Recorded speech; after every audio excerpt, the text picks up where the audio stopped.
एकदम बहुत बड़ा स्कैम है, बहुत बड़ा स्कैम है और बहुत बड़ा भारी मात्रा में लेन देन हुआ है केंद्र सरकार और बिहार सरकार। सर, इस बार विधानसभा चुनाव जो आने वाले हैं और जनसुराज भी अभी खड़ी हुई है पार्टी, उसको लेकर क्या लगता है आपको सर कि नुकसान कर सुना नहीं है नाम, जिस पार्टी का नाम आप रखें उसका सुना भी नहीं है नाम।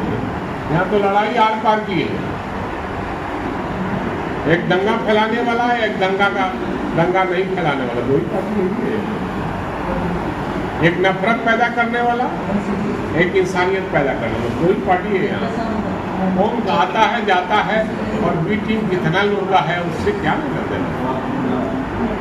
लेकिन सर, लोगों में चर्चा है कि जनसुराज के आने से कहीं ना कहीं प्रभावित हो सकती है। अभी तो समय बताएगा, अभी मैं क्या कहूँ।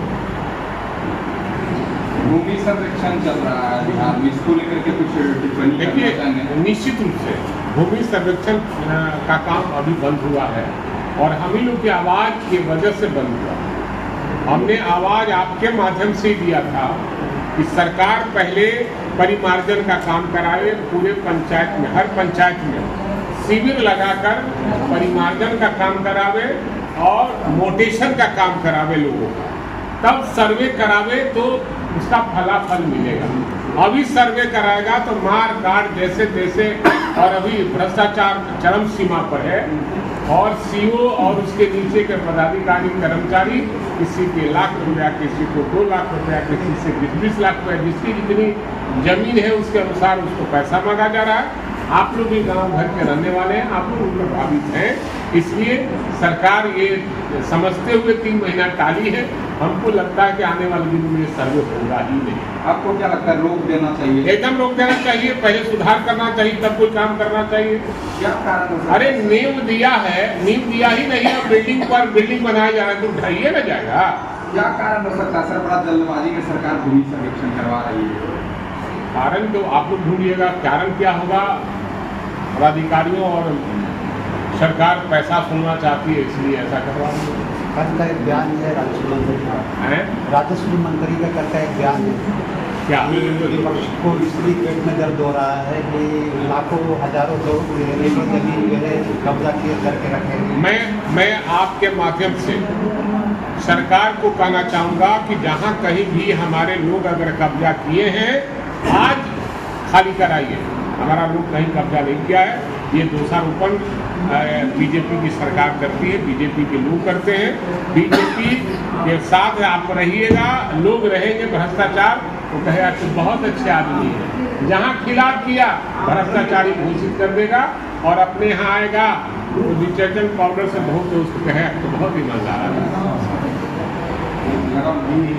एक भाजपा के नेता मंत्री भी अभी केंद्र में, गिरिराज सिंह, बड़ा हमलावर रहते हैं आपके लालू जी पे, आपके पार्टी पे। उनकी मंत्रिमंडल में इनकी इसीलिए हुई है कि बोलते ज़्यादा हैं, आग लगाते हैं लेकिन आग बुझाना नहीं जानते हैं, नफरत पैदा करते हैं और नफरत जहाँ फैलती है वहाँ जाते भी नहीं और भाग जाते हैं। नफरत पैदा करने वाले इसलिए मंत्री बनाया गया कि ऐसे बयान देते रहिए, नफरत फैलाते रहिए और देश में नफरत फैलाने वाले का कहीं कोई जगह नहीं मिली। असल में है क्या कि कमेटी की बात को पत्रकारों के बीच में नहीं बोलना, ये निर्देशित है विधानसभा अध्यक्ष के द्वारा। जातीय गणना हुआ उसको 9वीं अनुसूची में सरकार शामिल करे, हमारे जो आरक्षण का दायरा बढ़ाया उसको 9वीं अनुसूची में शामिल करे, ये भी हमारी मांग है, हमारी पार्टी की जोरदार ढंग से मांग। तो आप लोग पूछिए क्या। मांझी जी का एक बयान आया है, लालू जी को बोले कि यादव ने गड़बड़िया है।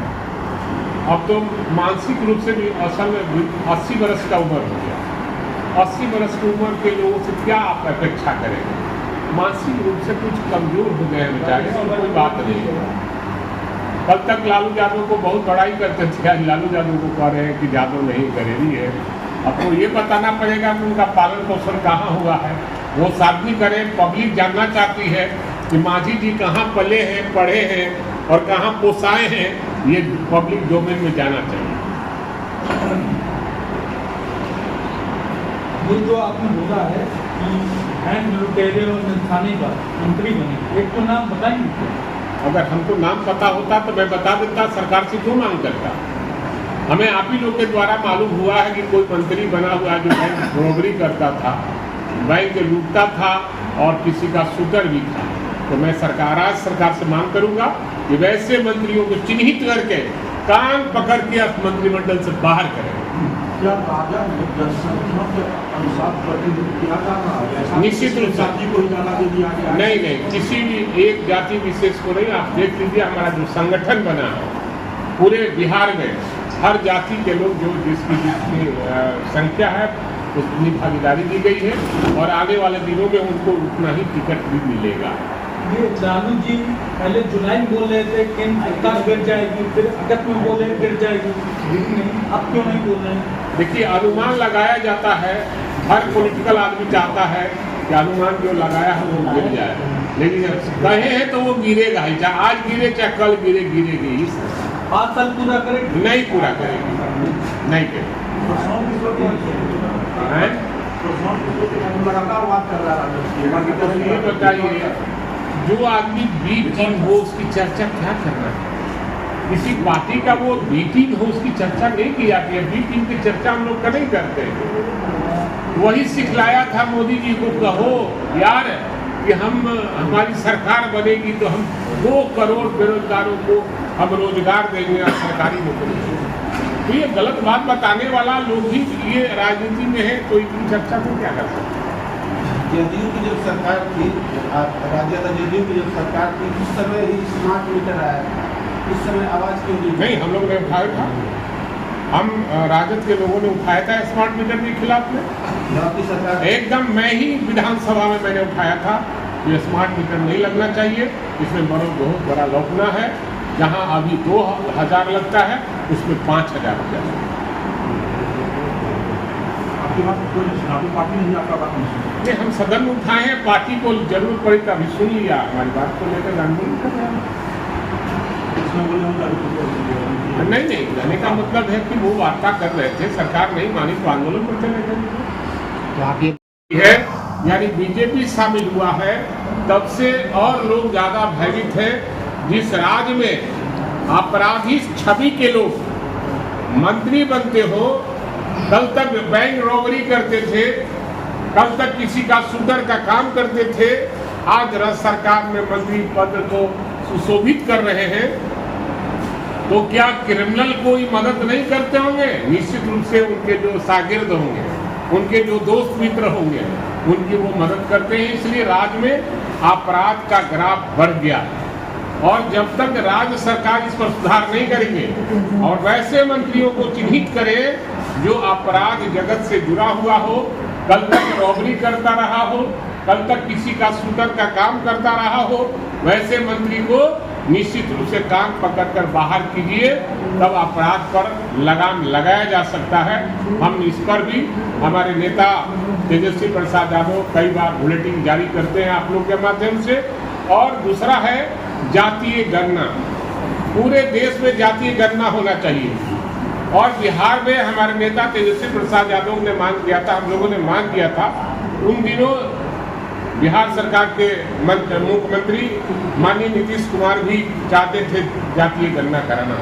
बिहार में जातीय गणना हुआ, उसी आधार पर पूरे देश में जातीय गणना होना चाहिए और हर जाति के लोगों को अपनी जाति की संख्या जानने का अधिकार है।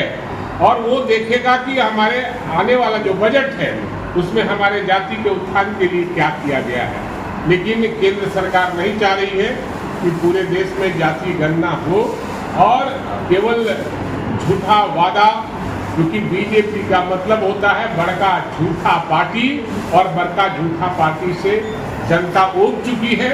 वो चाहती है ये 400 का नारा दे दी, 400 पार। जनता ने ऐसा दवाई दिया कि 240 में जाकर अटका। हमको लगता कि गड़बड़ी नहीं होती, 200 के भीतर ही वो रह जाते, सरकार भी नहीं बनती, जनता का मैंडेट नहीं मिला है, ये जबरदस्ती प्रधानमंत्री बने हुए हैं। इसलिए बेरोजगार भी चाहता है तेजस्वी यादव मुख्यमंत्री हो, जो रोजगार जाना चाहता है वो चाहे जिस जाति के बेरोजगार हो, वो सब लोग चाहता है कि तेजस्वी यादव जब मुख्यमंत्री होंगे तो हमको रोजगार मिलेगा, हमें सरकारी नौकरियां मिलेगी, क्योंकि हमारे नेता 2020 में चुनाव में वादा किया था कि जब मेरी सरकार बनेगी तो हम 10,000 बेरोजगारों को सरकारी नौकरी देने का काम करेंगे। 17 महीना का समय मिला, उप मुख्यमंत्री की हैसियत से उन्होंने गुण बताया माननीय मुख्यमंत्री को और वैकेंसी भी दिया, तो 5.5 लाख के बेरोजगारों को उन्होंने सरकारी नौकरी देने का काम किया। इससे पूरे बिहार में हर जाति, हर समाज के लोगों में, हर धर्म के लोगों में ये विश्वास जगा कि तेजस्वी यादव मुख्यमंत्री होते तो शायद 10,000 बेरोजगारों को रोजगार दे सकते थे और सरकारी नौकरी कि मैं लोक लेखा के सभापति होने के नाते विधानसभा की कमेटी निकली हुई है। ये 5वां जिला है, 8 जिले का कार्यक्रम है और सरकार के कार्यों की समीक्षा जो बाहर डिपार्टमेंट के लोगों में करते हैं और समीक्षा में जहाँ कहीं भी कोई इधर उधर होता है मैं दिशा निर्देश